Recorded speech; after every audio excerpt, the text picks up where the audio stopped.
Maayong buntag mga ma'am. So karong adlaw na sad na Wednesday o karong adlaw mga ma'ams medyo busy ko kay daghan ko og mga gipanghimo bisag nami gapuyo sa gamay nga camper. So anyway mga ma'ams, nadi mi gapuyo karon sa among fifth wheel camper or RV. So mura ni siya og sa mga wala nakabalo, mura ni siya og kanang balay nga imo ra siyang guyuron lang nimo siya og kanang dako nga truck. So, dili mi gapuyo for the meantime. So karong buntaga akong gilimpyuhan among lamisa, akong gipang himulbulan kay kay hapit na ang klase ni Gray. Kay namo guni siya 3 class sa adlaw, 3 live class tapos kanang tulo sa iyang homework kada adlaw. So mga wala pa nakabalo for the second time, charot. Kuanday siya kanang virtual school si Gray. So grade 1 na siya og nagsugod siya ning virtual school when he was kanang kindergarten pa. So kanang ganahan kay kuan kanang method nga sa eskwela niya ba kay naara bitaw siya diri sa amua, like kung asa mi to apod siya, kung asa ko to apod siya, kanang dili na siya kinahanglan maadto pa og traditional school. So for kuan ni siya kanang para ra ni karon mga moms nga gamay pa bitaw siya or sila. So karon pa di ay kani si Gray pa ang akong gi-virtual kay si Brooke mo pay pag turn niya og 5. Unya ang online man gud mo dawat sila og ganang sakto na bitaw like 5 years old na ka. So bali next year sila nang duha mag-online. So excited na gani siya. So ang kanindot lang pud ani kay you can do it, you can do the class virtually anywhere in the world. So pwede ra ka bisan asa ka, pwede ra kaayo basta na lang kay laptop and internet connection. So mo na importante. So si Gray na sila like tulo ka teachers nga magpuli-puli og tudlo nila kada from Monday to Friday. Tapos dili lang pud siya kay siya ra mo estudyante, daghan kay sila online mga moms. Unya maka-participate man pud siya. Sumura ra siya og kanang traditional school. Minus lang sa building. So naragi na siya diri sa balay, sa camper, ana-ana ra na siya. So at least ako siyang matutukan ba nga kanabitang dili siya mabuli. At least ako ray mabuli niya. Ay charot. My goodness. So mo din ni among camper mga moms, mo ni sulod sa among camper. So kompleto na ni siya, mura ra pud ni siya og balay, pero gamay lang ni siya. Kanang sakto ra gid noon siya. Anami camper sa una pero mas gamay ko and old style kani siya mga moms.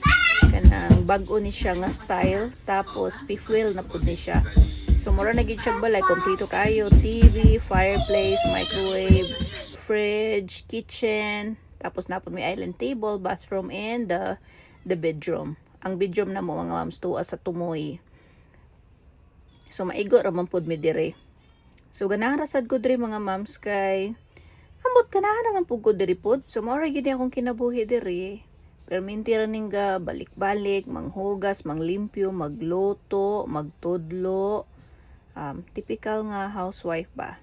So dili kabalo mga moms, dili pa jud ko murag 8 years na ko diri, mag 9 naman siguro pero hangtod karon wala pa jud ko lisensya. Makabalo naman ko mag-drive kanang kabalo na ko unya kay katong nagkuha na ko og kanang driver's license kay pwede naman diri sa among state mo kuha kag driver's license diretso, no need na ka mag driving permit ana. So pwede na diretso basta above 21 ka pwede na ka mo kuha og driver's license. So katong nag-take na ko og ibsang kay nabagsak man ko ay wala na ako gikuan, wala na ko ning balik oy, gikapoy na ko. So hangtod karon murag 8 years later, magihapoy lisensya. So kabalo ko mag-drive. So tama ra ko sa libot-libot sa among balay, katong balay na mo dito sa North Carolina. Dito ako maglibot-libot kay di man ko pwede maadtog ng mga highway. Kay wala man ko'y license kay na mapaso ta. So dito ra ko.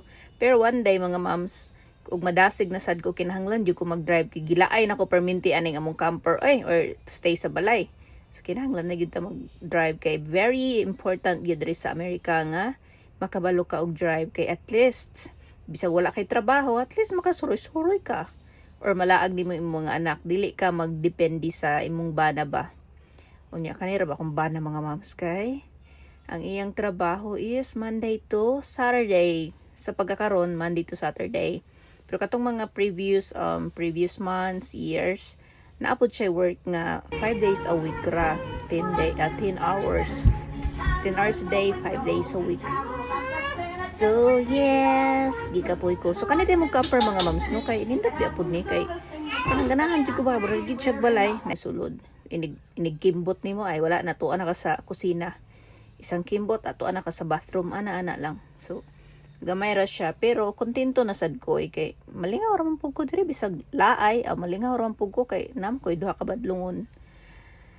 Ay, nako, so anyway, kinabuhi sa Amerika, no? Digit taon sa yun. Ay, naku.